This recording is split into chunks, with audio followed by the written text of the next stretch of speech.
بخیر دیں تو میں سمجھتا ہوں کہ یہ بھی ایک نیکی ہے۔ یقین جانیے یو کے میں رہتے ہوئے بھی سب پاکستانی اپنے ملک سے بہت محبت کرتے ہیں، بہت فکر ہوتی ہے، تمام پلیٹ فارمز پر ملکی حالات کو ڈسکس کیا جاتا ہے اور سب کی کوشش ہوتی ہے کہ اپنے ملک کے لیے جو ممکن ہو وہ کیا جائے۔ میں نے چونکہ دونوں کلچرز کا مشاہدہ کیا ہے، اس لیے آپ کو میری کتاب میں بہت سے موضوعات پڑھنے کو ملیں گے۔ چونکہ ہم پردیس میں رہتے ہیں، وہاں کے ڈیفرنٹ مسائل ہوتے ہیں، میں نے بھی وہاں پر رہتے ہوئے ان مسائل کو دیکھا، محسوس کیا اور اپنے الفاظ میں بیان کرنے کی کوشش کی ہے۔ مثلاً آلریڈی بیان ہو چکا ہے یہ قطع، لیکن اس کا میں آپ کو بیک گراؤنڈ بتانا چاہتا ہوں کہ وہاں پر بڑھتی ہوئی مسلم آبادی کے پیش نظر گوروں نے بھی حلال کا لفظ استعمال کرنا شروع کر دیا۔ اب بلکہ ایک جگہ وہ فیس بک پہ ایک پکچر دیکھی میں نے، تو وہ پورک تھا، تو اس پہ اوپر بھی انہوں نے حلال کا ٹھپا لگا ہوا تھا، تو اس کو پھر میں نے اپنے بیان میں کیا۔ پردیس میں گزرتے ہیں کچھ اس طرح سے دن، ہر روز دیکھتا ہوں میں منظر کمال کا، گوروں کی شاپ پر تو بڑی عمدگی کے ساتھ کھوتے کے گوشت پر بھی ہے لیبل حلال کا۔ اسی طرح یہ بھی بہت سے لوگوں نے یہ حاجی لندن پڑھا۔ اس کا میں آپ کو بیک گراؤنڈ بتاؤں کہ دیار غیر میں رہتے ہوئے اگر کوئی اپنے ملک کا مہمان مل جائے تو خوشی تو ہوتی ہے، لیکن بس اوقات یہ خوشی عارضی بھی ہو سکتی ہے۔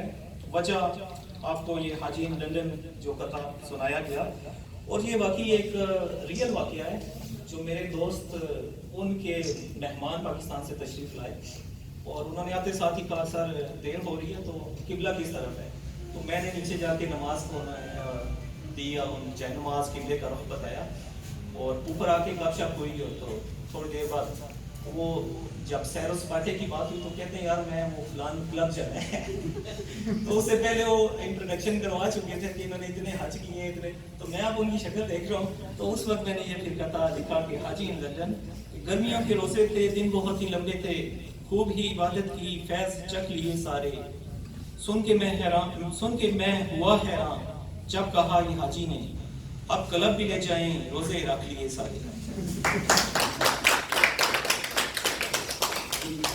جیسے کہ میں نے کہا کہ ہم ملکی حالات وہاں پر ڈسکس کرتے رہتے ہیں اور ہر بندہ پریشان ہوتا ہے وہاں پہ، جیسے محترمہ نے فرمایا کہ کچھ اچھے لوگ بھی ہیں وہاں، یہ نہیں کہ بہت ہی برا ملک ہے۔ جیسے میں نے کہا مجھے 14 سال کو میں یہاں پہ سول سروس میں نے 2 دفعہ پاس کیا، تو میری خواہش تھی کہ میں یہاں سرو کروں، تو میں نے فارن سروس کا شعبہ سلیکٹ کیا، تو کچھ وجہ سے میری نہیں بن سکی آرمی والوں سے، اور خیر لمبی ایک کہانی ہے۔ تو اس کے بعد میں اس میں چلا گیا NDC میں، لیکن وہاں پہ جا کے مجھے محسوس ہوا کہ آئی ایم جسٹ، آپ کہتے ہیں کہ ایک مشین کا ایک پرزہ ہے، تو آپ کی صلاحیتیں ویسٹ ہو گئی ہیں۔ تو پھر میں نے ہائر ایجوکیشن کے لیے میں باہر گیا، وہاں پہ سیٹل ہو گیا، اور ابھی اللہ تعالیٰ کا شکر ہے کہ میں وہاں پہ اپنا بزنس کر رہا ہوں۔ تو یہ نہیں کہ ساری چیزیں ہی وہاں کی خراب ہیں، اچھی چیزیں بھی ہیں، اچھے لوگ ہیں، اچھی فیملیز ہیں۔ تو ہمارا مسئلہ یہ ہے کہ ہم 2 کلچر میں سپلٹ ہو گئے، تو اب ہمیں اس کلچر کے ساتھ ساتھ اپنے بچوں کے لیے اس کلچر کو بھی ساتھ لے کے چلنا پڑتا ہے، تاکہ ہم ان کو یہ ویلیوز بھی سکھا سکیں اور ان کو اپنی پہچان دے سکیں، ان کو اپنی اقدار سے آشنا کروائیں۔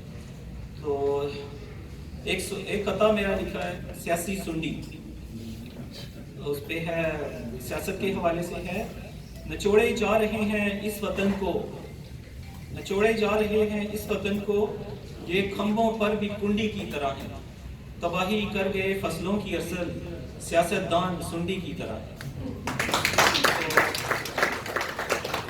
اسی طرح جیسے آپ نے فرمایا کہ مزہ نگاری ہو اور بیگم کا تذکرہ نہ ہو، یہ کیسے ہو سکتا ہے؟ تو میں نے ابھی اپنے اوپر لکھنے والی رودات کو ایک قطعے میں بند کرنے کی کوشش کی ہے۔ قطعے کا عنوان ہے شیف بیوی۔ تو جیسے کہ اپنے گھر کی بات ہے، تو کوکنگ میں ماسٹرز بھی کر لیا ہے، کوکنگ میں ماسٹرز بھی کر لیا ہے، زبیدہ آپا دکھتی جا رہی ہو، کوکنگ میں ماسٹرز بھی کر لیا ہے، زبیدہ آپا دکھتی جا رہی ہو، کوئی سی ایک ڈش ہی اب پکا لو کہ بس ترکیبیں لکھتی جا رہی ہے. تو اسی طرح پیر صاحب کا بھی تذکرہ ہوا کہ لندن میں بھی یہ چیزیں موجود ہیں اور بلکہ وہاں پہ زیادہ ہیں، کیونکہ جو ان پڑھ طبقہ، جو کم پڑھا لکھا طبقہ 60 کی دہائی میں ہو گئے تو وہ کافی اس چیز سے اٹیچ ہیں. تو دھوکہ بازی تو کسی جگہ پہ بھی ہو سکتی ہے، اور آج کل کے دور میں معصوم اور سادہ لوگوں کو مذہب کے نام پر کس طرح لوٹا جاتا ہے، یہ کسی سے ڈکی چھوٹی بات نہیں ہے. لندن میں بھی اس طرح کی باتیں ہوتی ہیں. مثلا وہاں پہ ایک پیر صاحب نے اپنا ایک خلیفہ مقرر کرنا چاہا، تو ہمارے جاننے والے تھے پیر صاحب، تو ہمارے تھرو ہی وہ ہمارے گھر تشریف لائے. کہتے ہیں کہ میں نے اپنا خلیفہ مقرر کیا، تو 2 ناموں پہ پورا نکلا. تو اس پر دونوں مریدین میں جھگڑا ہو گیا کیونکہ دونوں اپنے آپ کو خلافت کا اہل سمجھتے تھے. تو اس پر میں نے ایک خطہ لکھا کہ لندن برانچ. تو پیر صاحب نے تو لندن میں بھی آفس کھولا اور سوچا کہ میرا مال بھی تگڑا ہوگا. انہیں معلوم نہیں تھا کہ مریدوں میں بھی وہ خلیفہ جو بنائیں گے تو جھگڑا ہوگا. تو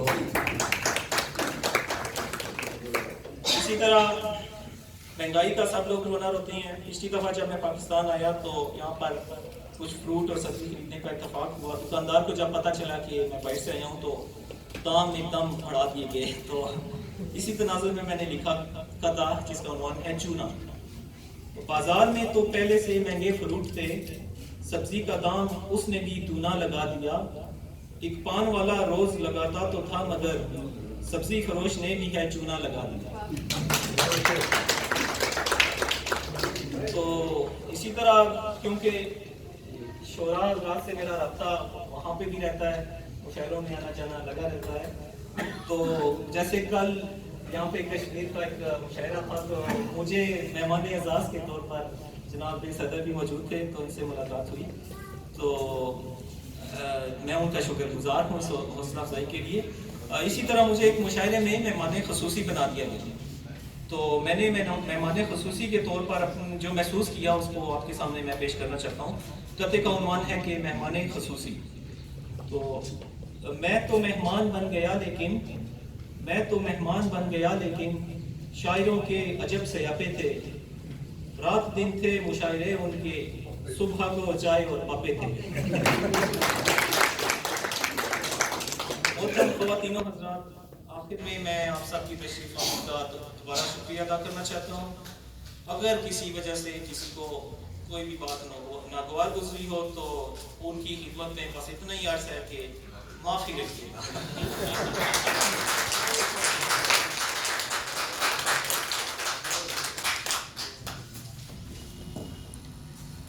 بہت خوب، ماشاءاللہ. آپ کی کتاب کی طرح آپ کے خیالات بھی بڑے میچور ہیں اور بہت ساری باتیں آپ دوشالے میں لپیٹ کے کہہ گئے.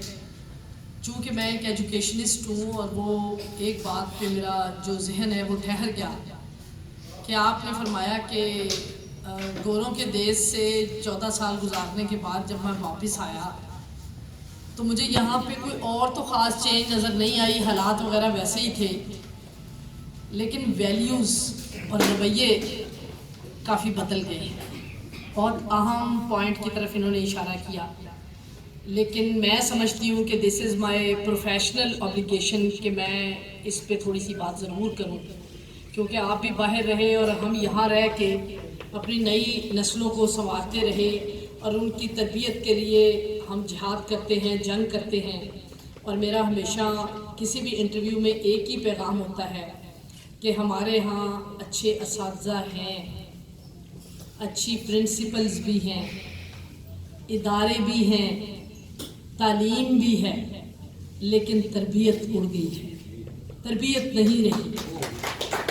اور میں اس چیز کے لیے بڑی تڑپتی ہوں کہ جو ویلیوز ہیں، ہماری سوسائٹل ویلیوز، ہماری ریلیجس ویلیوز، ہماری ہسٹوریکل ویلیوز، کم از کم ان کو موجود رہنا چاہیے. کیا وجہ ہے کہ آج کا بچہ ہسٹوریکل بیک گراؤنڈ سے، پاکستان کی ہسٹری سے اپنی ریلیجس اور سوسائٹل ویلیوز سے انحراف کر رہا ہے۔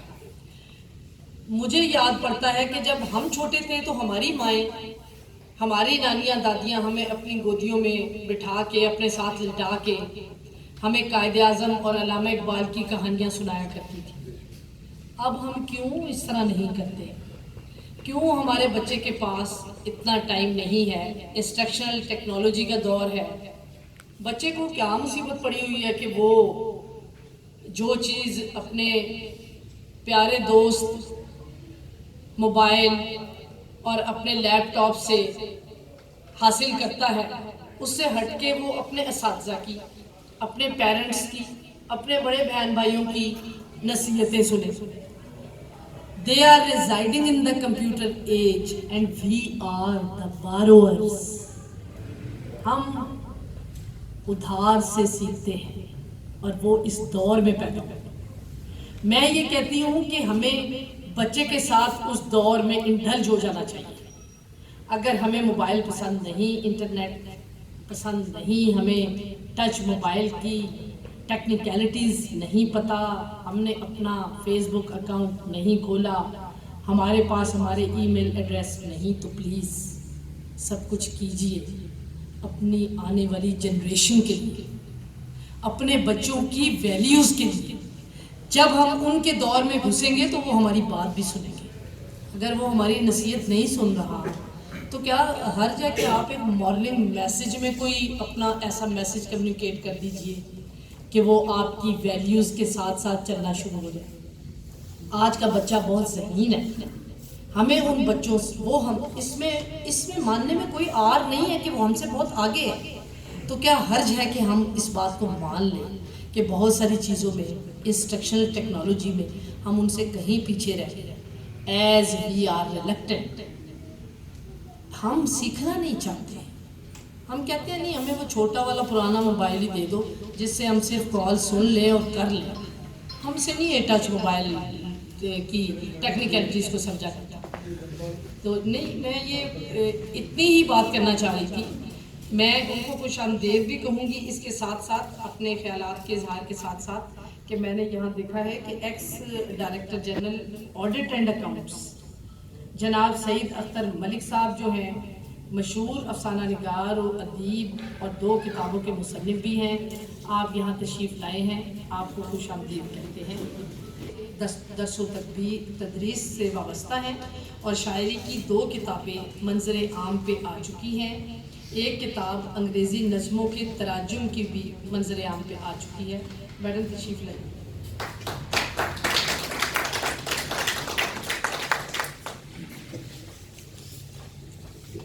تھینک یو میم، بہت شکریہ۔ بسم اللہ الرحمن الرحیم۔ السلام علیکم تمام ہال میں بیٹھے حاضرین اور اسٹیج پر موجود جو شخصیات ہیں، صاحب صدر جناب نسیم سحر صاحب اور ہمارے آج کے جو اس تقریب کے جن کے اعزاز میں یہ تقریب ہو رہی ہے، ٹیپو ارسل صاحب اس کتاب کے مصنف، اس کتاب کے شاعر، ان کو میں مبارکباد پیش کرتی ہوں، ان کی 3ری کتاب پر مبارکباد پیش کرتی ہوں، اور خاص طور پر اس محفل کے حوالے سے، اس تقریب کے حوالے سے میں ابھی ان سے یہ کہہ رہی تھی، جب میں آئی تو تب بھی ایک کرسی بھی خالی نہیں تھی، اس کے بعد ہم نے دوسری دفعہ کرسیاں مزید لگوائیں، پھر کوئی کرسی خالی نہ بچی، مزید مہمان آئے، تیسری دفعہ کرسیاں لگوائیں اور ابھی 4تھی دفعہ پھر ایکسٹرا کرسیاں لگوائی ہیں۔ تو میں نے کہہ رہی تھی کہ یہاں پہ تقریبات میں ایسا نہیں ہوتا، ہم تو خالی کرسیوں میں مہمانوں کو سپلٹ کرتے رہتے ہیں کہ جڑ کے بیٹھے ہیں، پھیل پھیل کے بیٹھے ہیں تاکہ ہال بھرا ہوا نظر آئے، اور یہ ان کی اپنی قسمت ہے، ان کے کہ یہاں پر ہم کرسیاں منگواتے جا رہے ہیں اور ان کے مہمان اور یہاں ان کی محبت میں اور یہاں پہ جو منتظمین ہیں ان کی دعوت پر جو تشریف لائے ہیں، ان سب کا شکریہ ادا کرتی ہوں، دل سے شکریہ ادا کرتی ہوں کہ وہ اس تقریب میں تشریف لائے۔ اور ٹیپو ارسل جو ہیں بحیثیت شاعر یا اس کتاب کے حوالے سے تو میں ابھی بات کرتی ہوں، اس کو پڑھنے کے بعد، اس کے متعلق بات جو میں نے لکھا ایک مختصر سا مضمون، لیکن یہ بہت خوبصورت شخصیت کے مالک ہیں، یقین کریں میری ان سے زیادہ ملاقات نہیں ہے، ابھی اسی دفعہ اس سے پیشتر بھی میں ان کی کتاب کی قاری رہی ہوں. جب یہ لاسٹ ٹائم آئے تو انہوں نے اپنی پہلی بک جو ہے بھجوائی تھی، بلکہ میرے پاس اس کی کافی ساری اس کی کاپیز موجود تھی. مجھے الفت صاحب نے دی جو میرے کلیگ ہیں یہاں پر موجود ہیں، اور نیازی صاحب میرے کلیگ ہیں، تو انہوں نے مجھے کتابیں دی. میں نے وہ خود بھی پڑھی اور دوسروں جو ملنے جلنے والے دوست ہیں ان کو بھی دی. اور اب یہ ان کی دوسری کتاب ہے جس کا میں نے مطالعہ کیا. تو کتاب سے قاری کو دیکھنا یا کتاب کے آئینے میں اس کو جھانکنا جو ہے وہ ایک الگ بات ہوتی ہے. لیکن آپ جب کسی پرسنالٹی سے ملتے ہیں تو بہت ساری دیکھیں لفظوں کے آئینے میں ہر شخص جو ہے چنیدہ لفظ لکھتا ہے، چنیدہ باتیں کرتا ہے، وہ اپنے ایک خوبصورت پکچر جو ہے وہ پورٹرے کرنے کی کوشش کرتا ہے اپنے لفظوں میں. لیکن شخصیت جو ہے جب ہمارے سامنے آتی ہے تو اس کی باڈی لینگویج، اس کے جیسچر، اس کی تہذیب، اس کی شائستگی، اس کا اخلاص، اس کا رکھ رکھاؤ، وہ ایک مکمل شخصیت کے روپ میں ہمارے سامنے آتے ہیں اور ہم اس کو بہت بیٹر انڈرسٹینڈ تب کرتے ہیں. تو میں نے ٹیپو کو بطور شاعر تو پہلے پڑھا تھا، لیکن بطور شخصیت جب میں ان سے ملی تو میں ایک شاعر سے زیادہ ایک شخصیت سے متاثر ہوئی. یقین جانے کہ بہت پازیٹیو انسان، بہت اچھے ہوتے ہیں. اور آج کے ایک میں جو ہم اپنے والدین کی خدمت نہ کرنے والے لوگوں کو دیکھتے ہیں، ان کا گلہ کرتے ہیں، یا بہت مذہب سے دور جانے والے، اخلاص سے دور جانے والے، بڑے ڈپلومیٹک قسم کے رویے اپنانے والے لوگ اور دنیا دار قسم کے لوگوں کا زیادہ مشاہدہ کرتے ہیں. میں نے ان سے مل کر، ان سے گفتگو کر کے یہ دیکھا کہ یہ بہت پازیٹیو انسان ہیں. اور مجھے سب سے زیادہ جس بات کی خوشی ہوئی، اور میں نے ان کے ملنے کے بعد چند ایک جگہ وہ بات کوٹ بھی کی، کہ جب انہوں نے بتایا کہ جب یہ روزانہ صبح اپنے آفس جاتے ہیں، گھر سے آفس تو 1 گھنٹے کا وہ ڈسٹنس ہے، تو ٹرین میں جب ٹریول کر رہے ہوتے ہیں تو اس 1 گھنٹے میں صرف اور صرف اپنے والدین کے لیے جو ہے وہ تلاوت کرتے ہیں، دعائیں مانگتے جاتے ہیں، اور وہ ان کی روح پہ سارے ثواب شروع کرتے ہیں. مجھے یہ بات یقین کریں بہت اچھی لگی، بہت اچھی لگی، اور میرے دل میں ان کی قدر و منزلت جو ہے وہ اور بھی بڑھ گئی. یہ بہت مثبت نوجوان ہیں اور ان کے لیے میری دل سے دعائیں ہیں کہ اللہ پاک ان کو بہت کامیابیاں، آسانیاں، آسودگی عطا فرمائے. ان کی کتاب کے حوالے سے چند باتیں جو شیئر کرنا چاہتی ہوں آپ سے. میں نے ان کے لیے لکھا کہ اظہار کی کوئی بھی صورت ہو، یہ ہمارے لیے آئینہ ہے. وہ آئینہ کہ جس میں زندگی کے روپ نظر آتے ہیں، جس میں ہم تاحیات انسانی رویوں، جذبوں، حالات اور واقعات کے مختلف رنگ دیکھتے ہیں. کہیں محبت اور خلوص کی خوشبو میں دھیمے دھیمے رنگ مسکاتے ہیں، اور کہیں حسد، رقابت، مسابقت اور تلخیاں اپنے چیختے چنگھاڑتے رنگوں کے ساتھ متوجہ کر دیتے ہیں.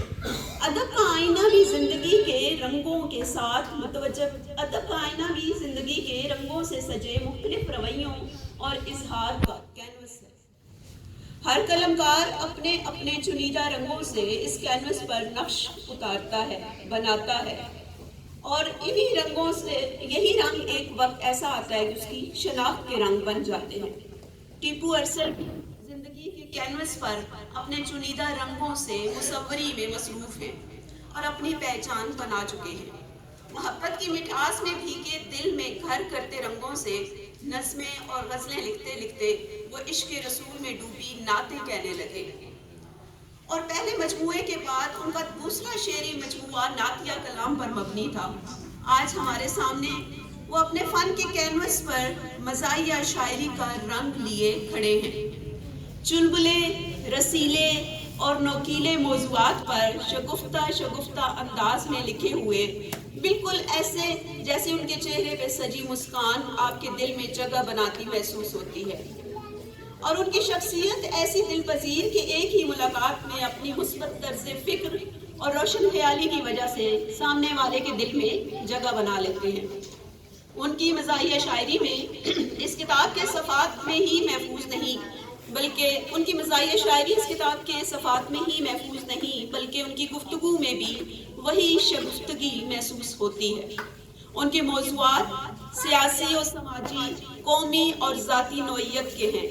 ان کی قوت مشاہدہ بہت زبردست ہے.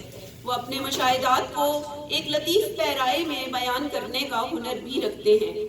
ان کی لفظیات دیکھ کر اندازہ ہوتا ہے کہ وہ نت نئے انداز میں غیر ادبی الفاظ کو بھی بڑی مہارت کے ساتھ ادب کا حصہ بنا لیتے ہیں. جیسے ان کی یہ ایک غزل تھی بڑی مختصر بہر کی، ایک چھوٹی سی غزل، اس کے چند شعر کے: تم نے مارا مجھے ہتھوڑا سا، تم نے مارا مجھے ہتھوڑا سا، پھٹ گیا ہے یہ دل بھی تھوڑا سا، تو مجھے لگ رہی ہے شہزادی، تو مجھے لگ رہی ہے شہزادی، تیرا چاچا لگے ہے گھوڑا سا، تیری خوشبو مٹن کے جیسی ہے، تیری خوشبو مٹن کی جیسی ہے، اور تیرا بھائی ہے پکوڑا سا۔ آپ نے ایک غزل ہی پڑھنی تھی، آپ نے ایک غزل ہی پڑھنی تھی، کیوں اٹھا لائے ہیں یہ تروڑا سا۔ آج بیگم نے کہہ دیا لڈو، آج بیگم نے کیا دیا لڈو، حلق میں پھنس گیا ہے روڑا سا۔ تو دیکھیں کہ اس غزل میں ایسے اجنبی الفاظ ہیں جو عموماً شاعری کا حصہ نہیں ہوتے، لیکن ان لفظیات کو کتنی خوبصورتی سے ٹیپو ارسل نے برتا ہے کہ وہ ان کو ادب کا حصہ بنا دیا ہے۔ انہوں نے ایک غیر جانبدار زاویے سے زندگی کو دیکھا اور اس کو اپنا موضوع بنایا، اور ذاتی زندگی کے تجربات کو بھی احاطہ تحریر میں لائے۔ مولوی سے لے کر بیوی تک، سیاست سے لے کر مذہب تک، مائی کمیٹی سے لے کر رمضانی چور تک، شاعر سے لے کر لیڈر تک، ٹیکس، کرائے، سیلفیاں اور مٹن سے لے کر پکوڑے تک، کون کون سے عمومی موضوعات ہیں جن پر ان کے قلم نے روانی نہیں دکھائی۔ میں اس تیسرے شعری مجموعے پر ان کو دل سے مبارکباد پیش کرتی ہوں اور ان کی مزید کامرانیوں کے لیے دعا گو ہوں۔ ابھی میڈم بات کر رہی تھی جو دوسرے وطن میں اپنے وطن سے دور رہتے ہیں ان لوگوں کی زندگی، تو مجھے ایک بات یاد آ رہی تھی کہ واقعی جو لوگ باہر رہتے ہیں وہ اتنے صاف صفائی اور اتنے ڈسپلن کے عادی ہو جاتے ہیں کہ جب وہ وطن میں واپس آتے ہیں تو انہیں ہر طرف ایک بکھراؤ، ایک الجھاؤ، ایک شور ہنگامہ، ایک نفسا نفسی، ایک بھاگ دوڑ نظر آتی ہے، بے ترتیبی، بد نظمی نظر آتی ہے۔ اس حوالے سے مجھے یاد آیا کہ میں نے کہیں پڑھا تھا کہ عطاء اللہ قاسمی نے اپنے کسی سفر نامے میں لکھا تھا کہ میں جب بہت عرصہ باہر رہ کر، ملک سے باہر رہ کر وطن واپس آیا اور وہاں سے ایئرپورٹ سے جب ریلوے اسٹیشن پر پہنچا تو وہاں انہوں نے لکھا کہ کوئٹہ ریلوے اسٹیشن پر پہنچا تو وہاں وہی بد نظمی تھی، وہی شور شرابہ تھا، وہی گندگی تھی جو ہمارے ہاں عموماً ریلوے اسٹیشن اور بس اسٹیشن پر ہوتی ہے۔ لیکن اگر اپنی ماں بوڑھی بھی ہو جائے، اس کے چہرے پر جھریاں بھی ہوں، اس کا لباس میلا کچیلا بھی ہو، تو اپنی ماں کو چھوڑ کر الزبتھ ٹیلر کو ماں تو نہیں بنایا جا سکتا۔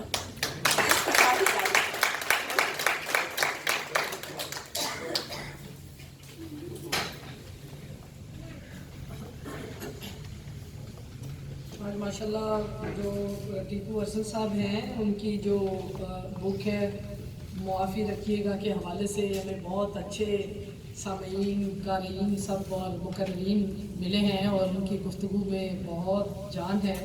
میڈم نے بھی بہت اچھی گفتگو کی۔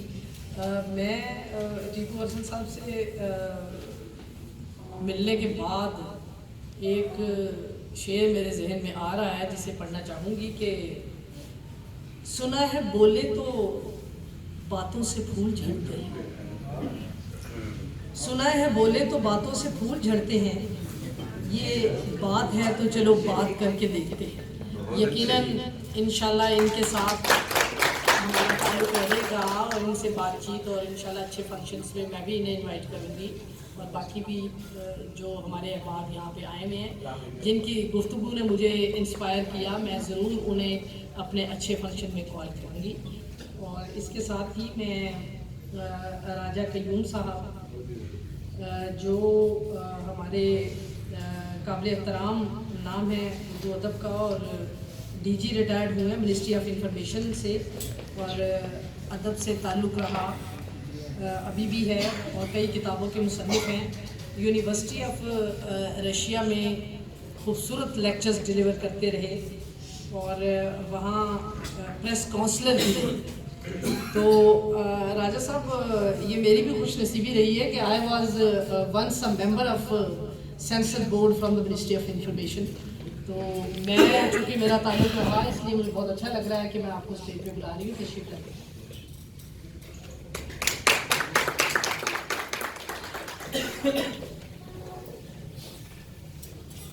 جناب صاحب فرزانہ گوندل صاحبہ،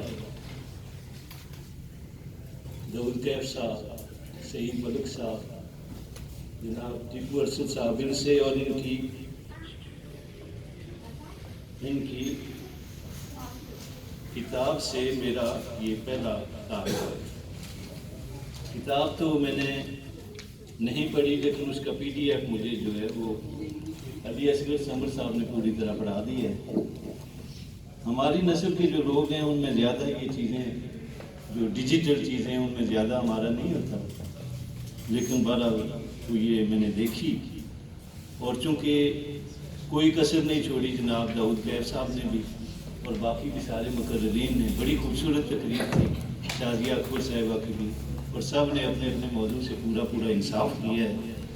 اور اب آپ لوگ بھی میرے خیال سے کافی دیر سے تشریف رکھتے ہیں، اس لیے میں مختصر ترین، کیونکہ یہ حکم تھا سمر صاحب کا بھی، صرف ایک چھوٹی سی عرض ہے کہ میرے نام کے سلسلے میں تھوڑی سی احتیاط اس لیے کیا کریں کہ یہ ذات باری تعالیٰ کا نام ہے اور کوئی اور یہ نام نہیں رکھ سکتا، اس کے ساتھ آپ پورا نام لکھا کریں عبدالقیوم، تو یہ صرف میری ریکویسٹ ہے۔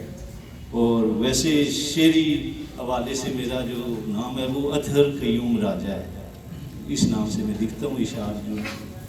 تو مزاح کے حوالے سے یہ جی کہ وہ عالی نے کہیں لکھا ہے کہ عام عامی انسان جو ہیں وہ حیوان ناطق ہوتے ہیں، لیکن مرزا غالب جو ہیں وہ حیوان ظریف ہیں۔ تو ظرافت کو جو ہے انگریز بھی بڑا ہی اعلیٰ وصف سمجھتے ہیں، اور یہاں تک وہ اتنی تیز ہے کہ وہ اپنے آپ کو بھی معاف نہیں کرتے، نہ اپنے اکابرین کو معاف کرتے ہیں، اور مزاح کی اس جو ہے ان میں بڑی زیادہ ہے۔ یہ جناب ٹیپو ارشد صاحب کی جب کتاب میں نے پڑھنی شروع کی تو یقین کیجئے میں اسے چھوڑ نہیں سکا، حالانکہ مجھے بڑا مشکل تھا اس پہ پڑھنا موبائل پہ، لیکن میں نے ایک ہی نشست میں وہ ختم کی اور پھر دوبارہ پڑھی، اور مجھے بڑی حیرت ہوئی۔ حیرت اس بات کی کہ اردو کی مزاح جو ہے اس کا اچھا خاصا اب ایک طویل تاریخ ہے، اکبر الآبادی سے لے کے، اور پھر بڑے بڑے کردار ہیں برۃ اللہ بیگ کے، اور آگے مرزا ظاہردار بیگ جس طرح کردار، بہت سے کردار مجید لاہوری نے انٹروڈیوس کیے، اور اس دور سے لے کر آج کے دور تک اب بھی بہت اچھا لکھا جا رہا ہے، مزاح اچھا لکھا جا رہا ہے۔ اور لیکن جو مجھے بڑی عجیب بات لگی، بڑی اچھی بات لگی، وہ یہ تھی کہ ایک تو ان کے مزاح کی بے ساختگی، یعنی کہیں یہ نہیں لگتا کہ ایک چمٹے سے ساری یہ اس کے علاوہ تھوڑی سی گفتگو کر رہا ہوں کہ ایک چمٹے سے جو ہے اٹھا کے الفاظ رکھے جا رہے ہیں، ایسا نہیں ہے۔ الفاظ جو ہیں وہ خود بڑی سلاست روانی کے ساتھ جو ہے وہ آتے جا رہے ہیں فلو میں جو ہے۔ دوسری بات یہ کہ ان کا اتنا گہرا مشاہدہ ہے اور اپنے وطن کا، یہ تو مجھے تھوڑا سا احساس ہوا ہے کہ آپ ملک سے باہر جائیں تو آپ کو ملک کی جو بری باتیں وہ بھول جاتی ہیں اور اچھی ساری باتیں یاد آنی شروع ہو جاتی ہیں، اور محبت کچھ زیادہ ہی تیز ہو جاتی ہے ملک سے باہر۔ تو یہ جو ہے ان کی محبت، لگتا یہ ہے کہ وہ جسمانی طور پہ تو یہ وہاں تھے، لیکن ذہنی اور روحانی طور پہ یہ یہاں سے کسی ایک لمحے بھی غائب نہیں ہوئے، یہی موجود رہے، اور انہوں نے ہر چھوٹی سے چھوٹی چیز، ہر چھوٹے سے چھوٹا مسئلہ، ہر عام سے عام بات جو بھی ہے اس پر بھی ان کی عمیق نظر انہوں نے ڈالی ہے، اور صرف نظر نہیں ڈالی بلکہ اسے اتنی خوبصورتی سے بیان کیا ہے۔ اور جس چیز نے مجھے متاثر کیا ہے شاید وہ یہ کہ ان کا جو ہے قوافی ایسے انہوں نے نکالے ہیں کہ حیرت ہوتی ہے، اور اس کے ساتھ یہ کہ وزن کا بڑا ہی انہوں نے خیال رکھا ہے، اتنا بڑا کم مزاحیہ شاعری میں رکھا جاتا ہے خیال، جس قدر مطلب مجھے کہیں ذرا برابر اس میں جھوٹ نظر نہیں آئی۔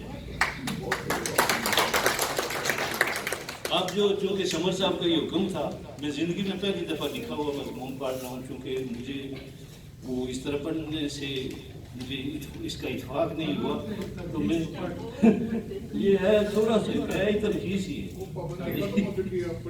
اچھا جی، تو وہ یہ ہے کہ نزاع نگاری نثر میں ہو یا نظم میں، دو دھاری تلوار پر چڑھنے کا نام ہے۔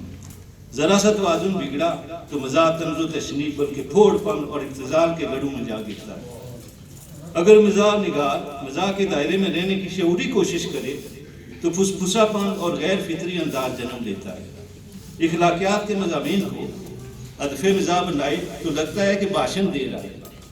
ہماری معاشرتی ناہمواریوں پر رائے زنی ذرا کھل کر کرے تو قاری کی طبیعت پر گراں گزرنے لگتا ہے، اور اگر ایسا کچھ بھی نہ کرے تو لگتا ہے کہ کوئی مسخرہ خواہ مخواہ ہنسانے کی کوشش کر رہا ہے۔ ٹیپو ارسل نے یہ پل صراط بڑی کامیابی سے صراط مستقیم پر چلتے ہوئے عبور کیا ہے۔ عرفہ اور اعلیٰ مزاح فرد بخش اور ادا کرنے کا بہترین ذریعہ ہے۔ اس سے ہمیں زندگی کرنے اور نامساعد حالات میں جینے اور مسکرانے کا حوصلہ ملتا ہے۔ ہمارے ہاں کے مزاح نگار شعراء میں بڑے بڑے نام اکبر آبادی، مجید لاہوری، راجہ مہدی علی خان، ابن انشاس، سید محمد جعفری، سید ضمیر جعفری اور دلاور فگار جیسے نام شامل ہیں۔ آج کے شعراء میں سرفراز شاہد، انعام اللہ جاوید، محمد علی راجہ شامل ہیں۔ مزاح کے اعلیٰ نمونے پیش کر رہے ہیں، لیکن سچ پوچھئے تو اردو شاعری میں مزاحیہ شاعری آٹے میں نمک کے برابر بھی نہیں، لیکن جناب انور مسعود کی موجودگی میں یہ شاعری ایک مستند اور معتبر صنف تحریر ہونے کے ساتھ ساتھ قبول عام کا درجہ بھی رکھتی ہے۔ ٹیپو ارسل نے فرد بخش مزاح کی اسی روایت کو آگے بڑھایا ہے، لیکن ٹھہریے، ہمارے نقاد نگاروں اور مزاح نگاروں کو ارادہ کیا ایک طنز نگار پر کوئی شرعی پابندی ہے کہ وہ مزاح نہیں لکھ سکتا؟ یا کیا مزاح نگار میں کوئی ایسی پیدائشی خامی ہے کہ وہ کوئی طنز یا جملہ نہیں لکھ سکتا؟ ہاں، یہ ضرور ہے کہ مقدار طنز یا مقدار مزاح کی کمی بیشی کی بنا پر کسی لکھنے والے کو طنز نگار یا مزاح نگار کہا جا سکتا ہے۔ ٹیپو ارسل مجھے ہنسنے ہنسانے والے مزاح نگار لگتے ہیں، جو بڑی آہستگی سے طنز کی چٹکی بھی کاٹ دیتے ہیں، جس کی کثرت تا دیر محسوس ہوتی رہتی ہے۔ ان کی تحریروں کو کرارا مزاح کہنے میں کوئی حرج نہیں۔ ان کی تحریر کی سادگی و پرکاری اور بے خودی و ہوشیاری کی بنیاد ہمارے سماجی و معاشرتی رویوں کا گہرا شعور اور عمیق مشاہدہ ہے۔ ویسے ہی انہوں نے پاتال سے موتی ڈھونڈ کر صفحہ کرتاس پر نہیں بکھیری۔ ٹیپو ارسل، آپ کا شکریہ کہ آپ نے ہمیں بھی اپنے تجربات اور مشاہدات میں ہنستے مسکراتے شامل کیا۔ بہت شکریہ۔ بشیر شاہ صاحب قائم ہوئی